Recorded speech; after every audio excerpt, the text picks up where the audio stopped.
Well, nature photographers, it is your generally friendly OM System and Photo Pro ambassador, Lee Hoy, coming to you from West Texas. Just had some beautiful rains. It's July and the temperature right now is probably in the 60s. Shh, don't tell anybody because people will move out here. So I have been having a great time. I'm in the Galapagos Islands while you're watching this. And I wanted to come to you with some tips on programming your buttons in your OM System gear. I'm not going to walk you through step by step how you program buttons. I'm going to give you some tips and tricks to make doing so more effective in your photography, whether you're shooting landscape, night sky, macro, or wildlife. How can you program those most effectively? Stay tuned. I'll be right back and I'll tell you all about it. Hello, my name is Lee Hoy, and welcome to my YouTube channel, Lee Hoy Photography. I'm an OM System ambassador, senior workshop instructor for Wildside Nature Tours. I'm a workshop instructor for precision camera and video, and a contributing author for the Journal of Wildlife Photography. Well, before I jump into today's topic, my website is being redone. I'm coming up with a lot of new workshops. Advanced Mastering Birds in Flight in the Faroe Islands with Elise Bender, who's a Tamarron ambassador. Mastering Birds in Flight with Elise out in Monterey, California. I have got Mastering Manual Exposure for OM System in Big Bend. Mastering Birds in Flight on the Texas coast coming up later this year.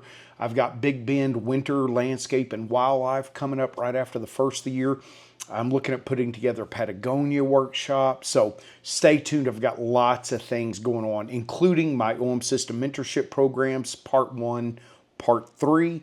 Part 1 is Master Your Gear. Part 3, Master Post-Processing. All right, that's enough of that crap. Let's talk about making the most use of your buttons on your OM1, OM1 Mark II, or maybe even your OM Mark III. So when you see a gripped body from me, that means that's primarily a wildlife, but also potentially macro lens. Macro with my long lens, 150 to 400.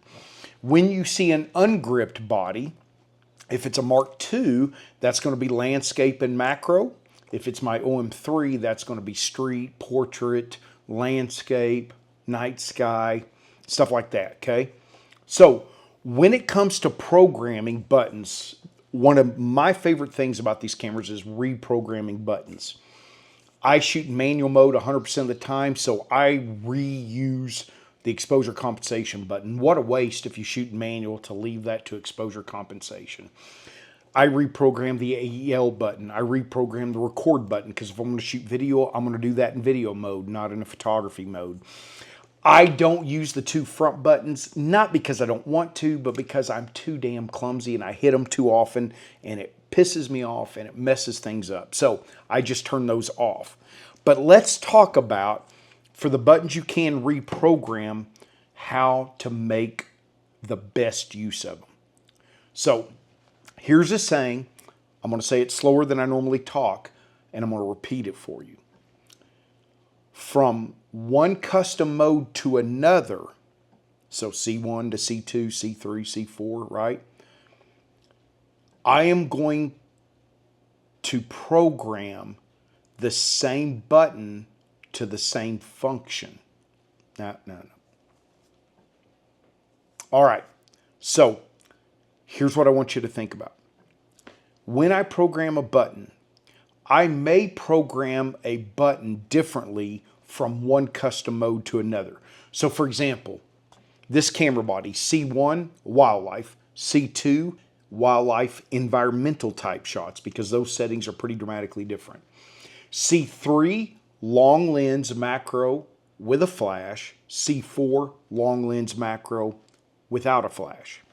This body, C1, landscape. C2, also wildlife environmental. Some camera bodies, it will be night sky. C3 will be macro with a macro lens with flash. C4 will be macro with a macro lens without flash. Okay? Might be using a supplemental light, but it wouldn't be a flash. So that's how I'm going to generally program my camera bodies. All right? C2 may be night sky on a camera. I will often reprogram a camera from one trip to another. I'm not suggesting you should do that. So Let's talk about, for example, the exposure compensation button. On my wildlife body, that for wildlife and macro, that button will be turning on and off subject detection. And if I hold that button down, I can spin the rear dial and change AI subject detection from birds to mammals to trains, whatever. But in landscape mode or night sky, that will always turn on or off graduated neutral density filter. So I program the same function to the same button, but I may program different functions to the same button. Okay? So if I'm going to have focus bracketing programmed to a button, regardless of genre or custom mode, it will always be on the AEL button. That way I know that's where focus bracketing belongs. If I'm going to program the graduated neutral density filter to a button, it will always be on the exposure compensation. If I'm going to program a button for AI subject detection, it will always be to the exposure compensation button. So the same function goes on the same button regardless of genre or custom mode. But the same button may have a different function depending on the genre. Okay? That's making the most efficient use of your buttons. Now, for those of you that don't shoot a lot, I can see where that might be troublesome. And you think, well, I just want to use it for the same function all the time. You can. You're just not taking the best advantage of your camera. I realize it's a lot to keep track of, and I shoot a lot more than many of you do. I get that. However, it will make you more efficient. Okay? I never leave the record button to record, nor do I leave it on high res shot. I'm generally never in a hurry to turn high res shot on, but I am sometimes in a hurry to get neutral density filter on. So in landscape mode, exposure compensation button, graduated neutral density filter, record button, neutral density filter. Now here's something odd about this. I can turn the neutral density filter on and off by pressing that button. You can turn on a graduated neutral density filter by pressing a button, but you can't turn it off. So rather than going to the menu to turn it off, I turn on the neutral density filter. That turns off graduated neutral density filter, and then I just turn the neutral density filter off of that button. I don't know why it's that way. That's just the way it is. Okay? So AEL button for me is always focus bracketing. Exposure compensation is always AI subject detection or graduated neutral density filter. Okay? Night sky custom modes, the exposure compensation button is graduated neutral density filter because I've used that at night, not for your typical Milky Way shot, but for other things. But I don't need the neutral density filter, so I will program this to turn night vision on and off. Okay? I'm not saying that's exactly what you should use these buttons for, but what I am saying is when you program them, the same function should always be on the same button, but you may have a button have a different function from one genre to another or one custom mode to another. Okay? So again, if you're going to have focus bracketing to a button, it should always be on the same button, regardless of what button it is. And why I program certain buttons to certain things, like I don't want to accidentally turn on focus bracketing because that will really screw you up. So I put it to a button that I have never accidentally hit. Okay?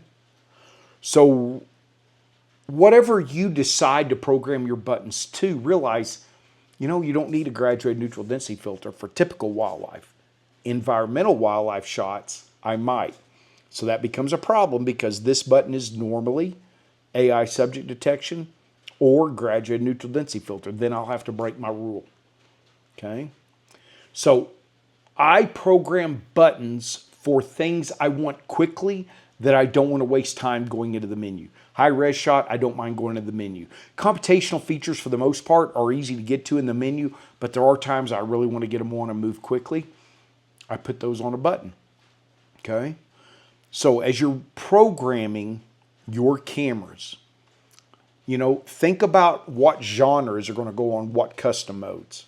And then think about what features you want to access quickly, right? Or you like having the button and you can press it and hold it and spin a rear dial to change the options, like for the graduated neutral density filter or for the live neutral density filter or AI subject detection. So come up with a plan, be consistent so that you can learn them, but take advantage of those custom features. Okay? I hope that helps. I know it's helped me to try to be consistent from one camera body to the next. Hey, for those of you that comment, I know I'm behind on comments. I really appreciate y'all. I will try to respond to those soon. I have a YouTube Live coming up August 3rd. Be sure and join me. We will talk all things OM. I've got some items I'm going to sell, like a garage sale for some equipment I have that I'm not really using. So hop on August 3rd. I'll be live. Hey, get out there, capture some visually compelling images. Thanks for being a part. Bye-bye.